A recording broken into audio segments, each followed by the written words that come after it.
Sebelum mulai, aku mau terima kasih dulu sama penulis buku ini, Mas Felixandro Ruby, karena bukunya bagus banget dan bermanfaat banget untuk menjawab pertanyaan-pertanyaan yang selama ini terbersit dalam hati aku. Salah satunya pertanyaan tentang passion, yaitu apakah kita lebih baik bekerja sesuai passion tapi harus mulai dari nol dan belum tentu menghasilkan, atau tetap pada pekerjaan yang sudah kita jalani, yang uangnya aman tapi kita nggak suka-suka banget, juga nggak benci-benci banget, nggak bahagia-bahagia banget, jadi biasa aja.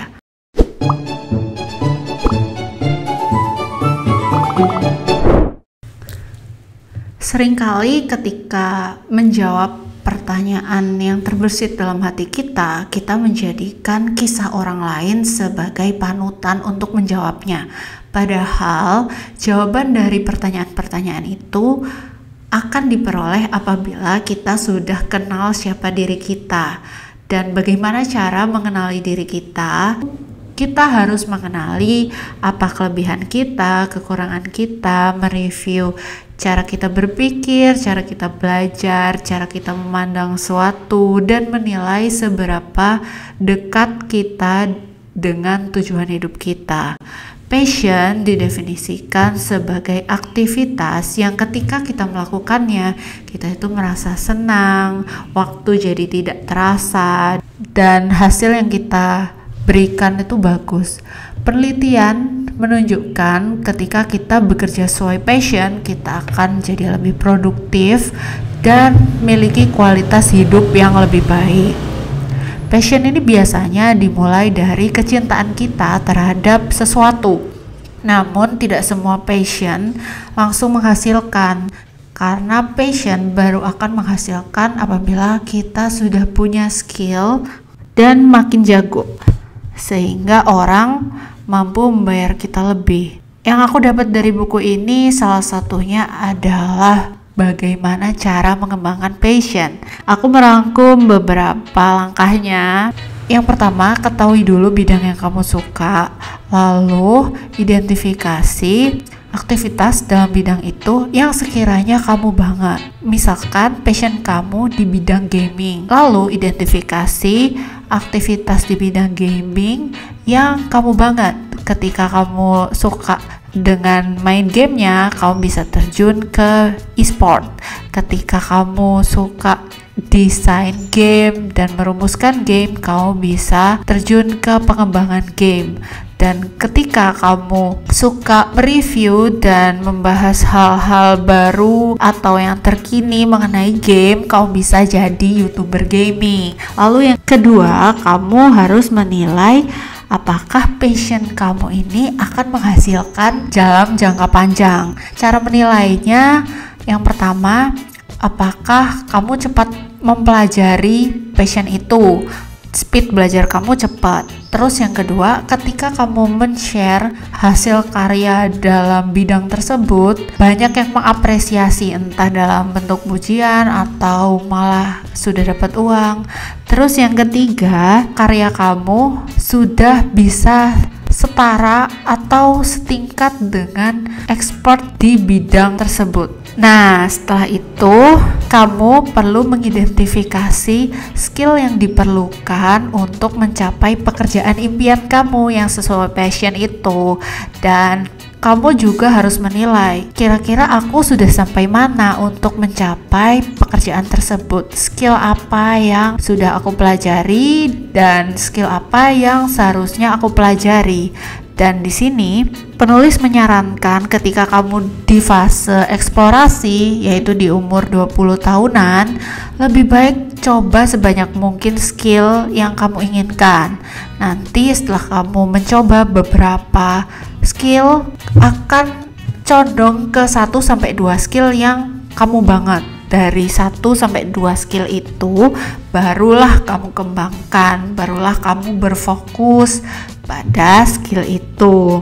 Lalu yang keempat, kamu juga bisa melakukan reverse engineering, di mana kamu melakukan reka ulang atau meniru proses yang telah dilakukan oleh panutan kamu. Jadi kamu memilih satu panutan dan kamu mempelajari dulu beliau itu mulai dari mana, siapa saja kliennya, bagaimana dia mendapatkan klien, bagaimana dia membagikan hasil karyanya. Di situ kamu bisa mempelajari dan menirunya.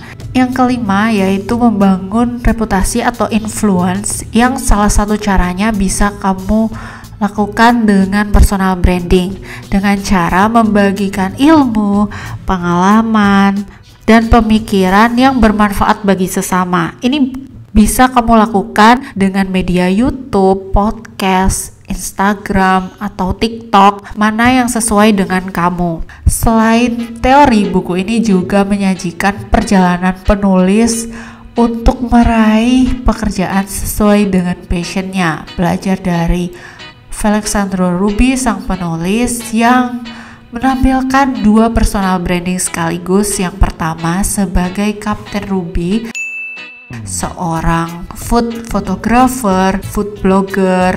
Sementara yang kedua sebagai Alexandro, seseorang yang aktif berbagi mengenai perjalanan finansial, tips produktivitas, dan pengembangan diri. Mas Ruby memulai karirnya dari pintu what you can be paid for. Jadi pintu di mana dia bisa menghasilkan uang, yaitu sebagai sales alat berat. Sambil menekuni pekerjaan tersebut, beliau mencoba mencari what you love dan what the world needs. Lalu beliau mengidentifikasi skill apa sih yang sekiranya bisa dibayar lebih, dan menemukan bahwa skill fotografi sedang dibutuhkan oleh masyarakat dan bidang makanan dan minuman sedang berkembang, sehingga beliau belajar menjadi fotografer makanan dan minuman. Beliau ikut kursus fotografi dan melakukan reverse engineering, memilih satu panutan fotografer kelas dunia, lalu mengidentifikasi gimana sih panutanku ini memulai karirnya, bagaimana mendapatkan klien, bagaimana cara mempublikasikan karyanya, dan beliau juga mengikuti beberapa tahapan yang dilakukan oleh panutannya. Buku ini bisa dibilang termasuk salah satu buku yang terbaik yang pernah aku baca. Yang pertama karena